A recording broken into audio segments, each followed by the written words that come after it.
नमस्कार मित्रों, मैं नरेश चौधरी फिर से एक नया दिन, एक नई कहानी लेके आपके साथ आया हूँ।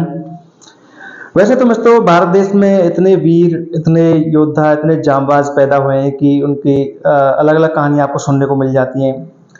यहाँ कदम-कदम पर भी एक वीर की कहानी सुनने को आपको मिल जाएगी। ऐसे ही आज मैं एक ऐसे वीर की कहानी आपको सुनाने वाला हूँ, बताने वाला हूँ, जिसके बारे में शायद बहुत कम लोगों को पता है, और जिनको पता है तो बहुत अच्छी बात है, पता भी होना चाहिए।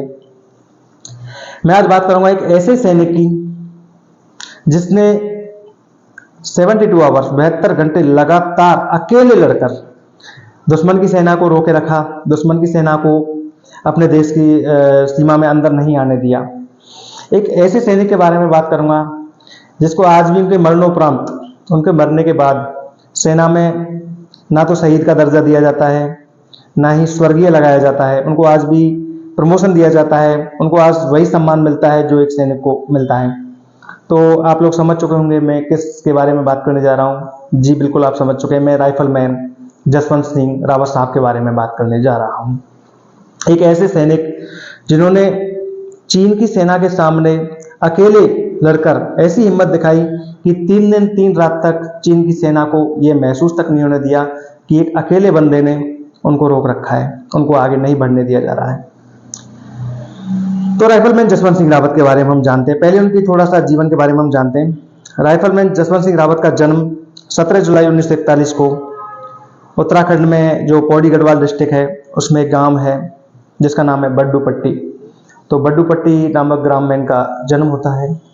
इनके जो पिता हैं उनका नाम है गुमान सिंह रावत, जो एक डेयरी में काम करते थे। इनकी माँ थी लीलावती, जो नॉर्मल वही गृहिणी थी। एक मतलब बहुत लो स्तर की फैमिली, और ज़्यादातर हमारे ग्रामीण परिवेश में लो स्तर की जो फैमिली होती हैं उनके बच्चों के लगभग जो ज़्यादातर ख्वाब होता है वो वही होता है कि हमको सेना में जाना है, हमको सेना में सेवा करनी है। इसीलिए ज़्यादातर ग्रामीण इलाकों में, भारत के आज भी जो ग्रामीण इलाके हैं या जो मतलब रूरल एरियाज हैं, उनमें सभी लड़के ज़्यादातर सेना में जाने का ही वो रखते हैं कि हमको सेना में जाना है। देशभक्ति का जुनून एक अलग ही होता है हमारे यहाँ गाँवों के लड़कों में। तो वही इनके अंदर भी था। इन्होंने बचपन से सोचा था कि मुझे सेना में जाना है, सेना में जाकर देश की सेवा करनी है। और ये जुनून इस हद तक था कि एक बार तो 17 साल की उम्र में सेना में भर्ती होने चले गए थे, लेकिन कम उम्र होने की वजह से इनको सेना में नहीं लिया गया था। लेकिन अब बाद में इनके एक मामा थे जिनका नाम था मेजर प्रताप सिंह नेगी। इन्होंने 4th गढ़वाल राइफल में जसवंत सिंह रावत जी को भर्ती करा दिया था, और 16 अगस्त 1960 को जसवंत सिंह रावत सेना में ऑफिशियल रूप से भर्ती हो गए थे।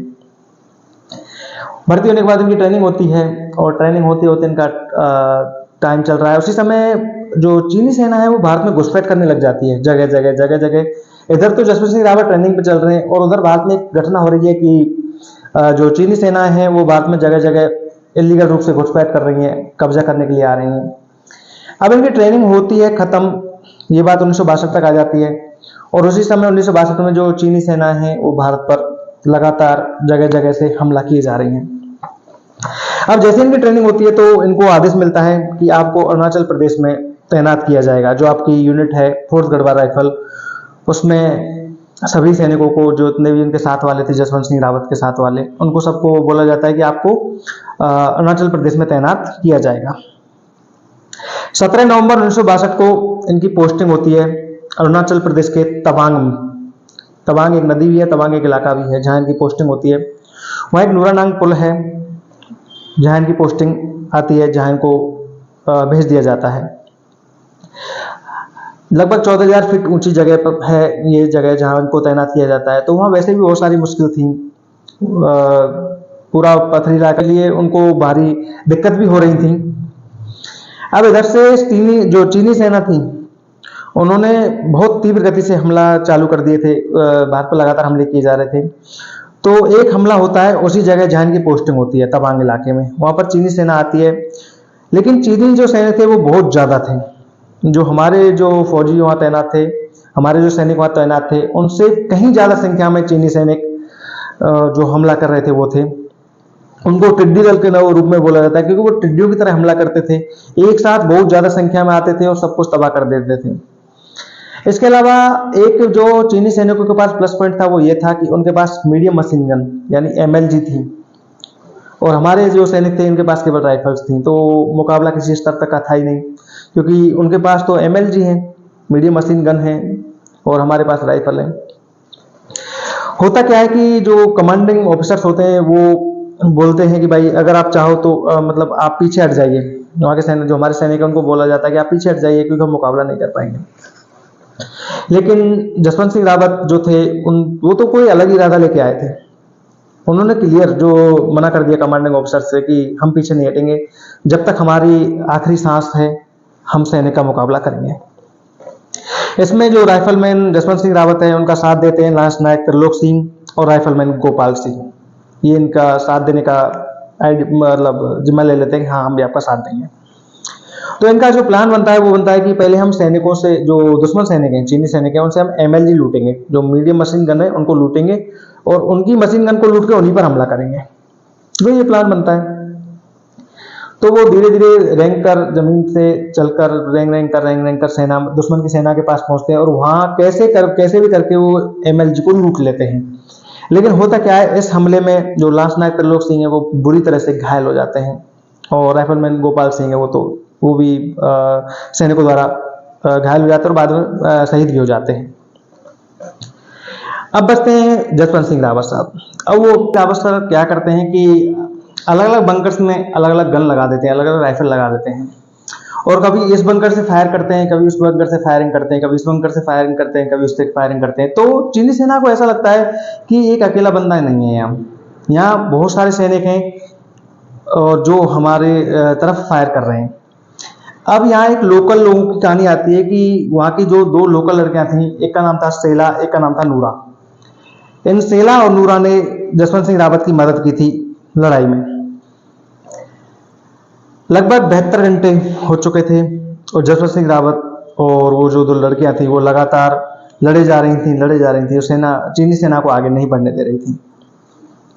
बाद में जो नूरा थी वो शहीद हो जाती है, जो लड़की थी उसने जो साथ दिया था नूरा, वो शहीद हो जाती है।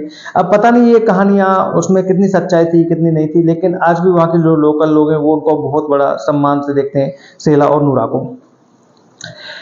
अब एक जो कहानी बताती है कि एक तो कोई लामा थे जो उनको राशन सप्लाई करते थे, वो उनको चीनी सेना पकड़ लेती है और वो उनका भेद बता देते हैं कि आपकी सेना को केवल एक बंदे ने रोक रखा है, ना कि पूरी प्लाटून ने।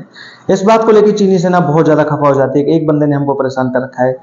तो जसवंत सिंह रावत साहब को घेर लिया जाता है फिर चीनी सेना के द्वारा। यहाँ भी हमको दो कहानियां मिलती हैं। कुछ कहानी में लोग बताते हैं कि जसवंत सिंह रावत साहब थे, उन्होंने अंतिम गोली अपने सर में मार ली थी और जो लास्ट गोली बची थी वो अपने सर में मारी थी।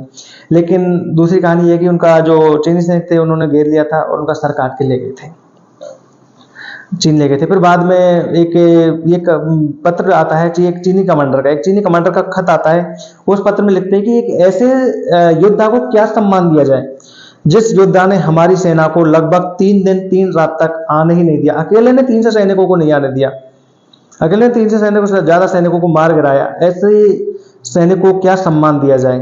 तो ये एक उनके वीरता की बहुत बड़ी निशानी थी, एक बहुत बड़ा उदाहरण था।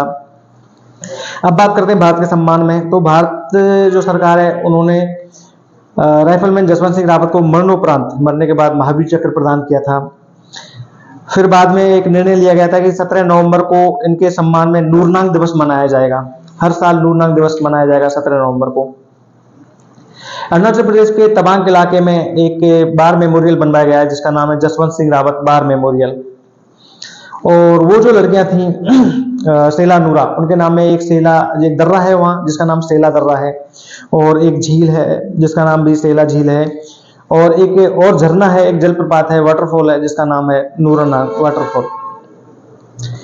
अब बात आती है एक ऐसी बात जो मैं आपको बताने जा रहा हूँ कि जो सेना है वो वैसे तो कभी अंधविश्वास में विश्वास नहीं करती है, अंधविश्वास जैसी चीजों में हमारी भारतीय सेना विश्वास नहीं करती है।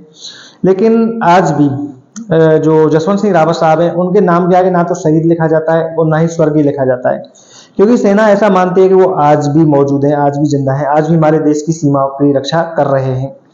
कई सारे अंधविश्वास और जो कहानियां हैं, सॉरी अंधविश्वास नहीं कह सकता हूँ, कहानियां उनमें सुनने को मिलता है कि जैसे वहाँ के जो सैनिक है वो जो रक्षा करते हैं, कभी गलती से अपना काम पूरा नहीं कर पाते या गलती से सो जाते हैं, कुछ भी कर जाते हैं, तो उनकी आत्मा उनको जगा देती है, कुछ कर देती है, ऐसा कुछ माना जाता है। हालांकि हम इस बात को बढ़ावा नहीं देना चाह रहे हैं कि वो कोई अंधविश्वास है ऐसा है, लेकिन फिर भी जो लोगों का मानना है वो आपको बता रहे हैं। आज भी सेना में बाकायदा उनको सुबह बेड टी दी जाती है, फिर नाश्ता होता है उनका, उनके बूट पॉलिश किए जाते हैं, उनके बिस्तर लगाए जाते हैं, और कई बार उनके बूट पे वो रेत या धूल मिट्टी जमी मिलती है, जिससे लगता है कि किसी ने यहाँ पे इनको यूज किया हो, इनकी पूजा अर्चना की जाती है। तो ये कहानी एक ऐसे सैनिक के बारे में मैंने आपको बताई है जिसके बारे में शायद कम लोगों को पता हो, और जिनको पता है मैं पहले बता चुका हूँ, वो तो बहुत अच्छी बात है। लेकिन ऐसे वीर सिपाहियों के बारे में हमें पता होना चाहिए जिन्होंने हमारे देश के लिए, हमारे सीमाओं की रक्षा के लिए क्या कुछ नहीं किया, जिन्होंने अपना सर तक कटा दिए, जिसकी वजह से आज हम लोग खुले में सांस ले पाते हैं, खुले में चल पाते हैं। तो उसी वीरों की जो गाथाएं, उनको याद करने के लिए मैं आपके सामने ऐसी ही कहानियां लाता हूं, जिससे लोगों को पता चले कि हमारे देश में ऐसे वीर हैं, ऐसे योद्धा हुए हैं, जिन्होंने हमारी सीमाओं की रक्षा के लिए, जिन्होंने हमारी भारत माता की जो रक्षा के लिए, मातृभूमि की रक्षा के लिए अपने प्राणों तक का न्यौछावर कर दिया, अपने प्राणों का अवसर कर दिया। तो हम सभी को हक बनता है कि उनको सच्ची श्रद्धांजलि दी जाए, उनको याद किया जाए, उनके बारे में जाना जाए। तो हो सकता है इस वीडियो को ज़्यादा से ज़्यादा लोगों को शेयर कीजिएगा, ज़्यादा से ज़्यादा सब्सक्राइब कीजिएगा, जिससे मैं आप लोगों के सामने फिर से ऐसी कहानियां लाऊं, ऐसे योद्धाओं के बारे में बताऊं। जय हिंद, जय भारत।